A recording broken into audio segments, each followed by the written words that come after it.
Vanessa Fitoussi, avocat au barreau de Paris, spécialisée en droit pénal routier, droit du permis de conduire, du code de la route. Je vais vous expliquer comment suivre votre capital points sur votre permis de conduire. Tous les permis de conduire français sont dotés de 12 points. 6 points lorsque vous passez votre permis qui se transforme en 12 points à l'issue d'un délai probatoire de 3 ans.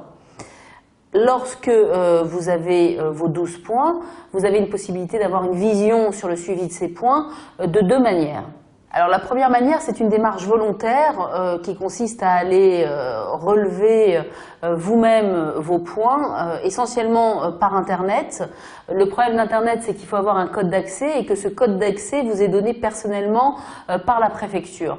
Donc vous devez, quoi qu'il arrive, faire une démarche personnelle à la préfecture, vous rendre au service des permis de conduire pour demander votre numéro de dossier et votre code d'accès. Ensuite, lorsque vous avez votre code d'accès, vous allez sur le site du ministère de l'Intérieur, vous tapez permis de conduire, solde de points, vous arrivez sur Télépoints et sur Télépoints, vous avez accès à votre capital points.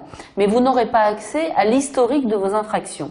Pour avoir l'historique de vos infractions, ce qu'on appelle le relevé intégral d'informations, vous devez faire cette démarche d'aller à la préfecture, de le demander personnellement, et là vous verrez apparaître toutes les infractions que vous avez commises depuis l'origine de votre permis de conduire. Le deuxième moyen de suivre ces points, là en fait c'est le ministère de l'Intérieur qui le fait pour vous lorsqu'il vous envoie des avis.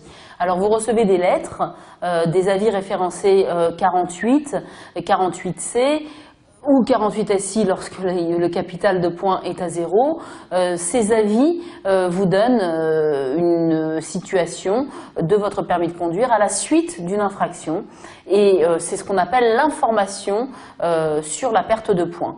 Alors il est essentiel de ne pas confondre cette information avec l'obligation d'information préalable sur la perte de points qui est à la charge de l'agent verbalisateur lorsqu'il constate une infraction. En réalité, vous devez être informé de la perte de points encourue à chaque infraction lorsque vous êtes verbalisé. Et si vous n'avez pas été informé, si le ministère de l'Intérieur n'est pas en mesure de rapporter la preuve de cette information en produisant justement un avis de contravention régulier, là vous êtes en droit de venir contester la régularité de la perte de points. Donc une vision en temps réel de votre capital points vous permettra d'anticiper la situation la plus difficile en matière de permis de conduire, celle de l'invalidation, où là les recours deviennent extrêmement difficiles.